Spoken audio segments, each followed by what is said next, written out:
other day I was speeding and a thought came to me, hey, if I got a ticket, I could probably tie it up in court and I would be raptured by the time it got resolved.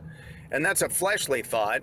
I didn't do that. In fact, I slowed down. But then the thought came to me, hey, I'm saved and I pursue the Lord and I love him. And my flesh was thinking that way.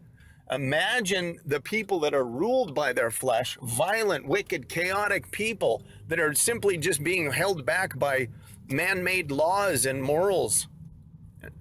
Imagine if they knew that Jesus was going to be here on a certain day or within a certain amount of time. Can you imagine the pandemonium and chaos and violence that they would be causing?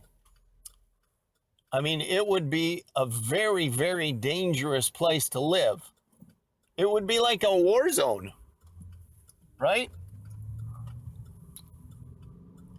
So then I saw this is why Jesus did not say, I'm coming back on this month, day, and year, according to the Jewish calendar or according to some Gregorian calendar that you'll invent in the future. He didn't say a date.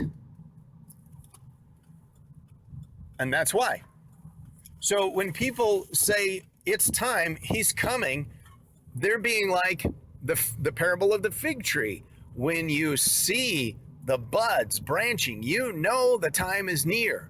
Couple of weeks, couple of months.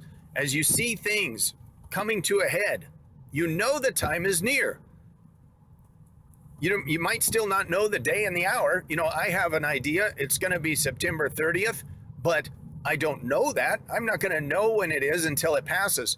But look at the signs. They are coming to pass. And so it's a matter of faith that you can see these signs and not a matter of proof. A wicked generation looks for a sign, as in looks for proof, like prove it to us.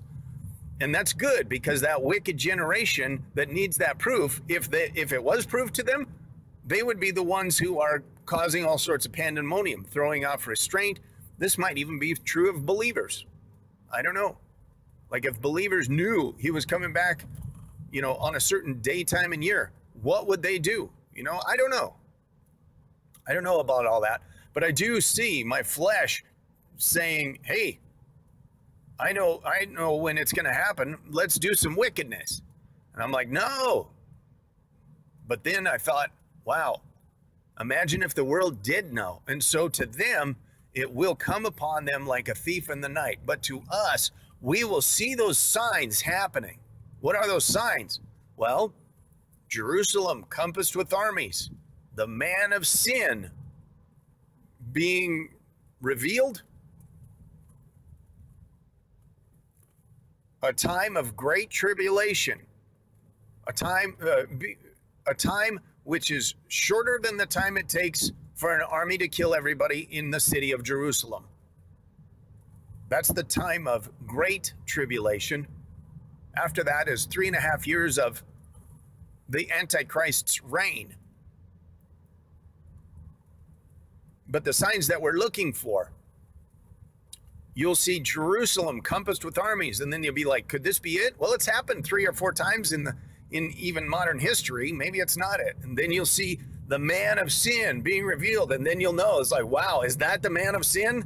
Is that what's going on? It sure seems like this is the time we're going to get raptured. If you don't understand your Bible, you might think like, we should be raptured by now. I guess it's not going to happen or something like that. But no, there's going to be a time of great tribulation in Jerusalem. 10 days, 2 weeks, who knows? I think it's going to be 10 days, culminating on the 30th. But who knows? I don't know. But after that time of great tribulation in Jerusalem, then there's a huge earthquake, a worldwide earthquake, followed by, hopefully immediately, followed by the sun turning black, the moon turning red, and the sign of the Son of Man, Jesus Christ, appearing in the clouds like lightning, as bright as lightning,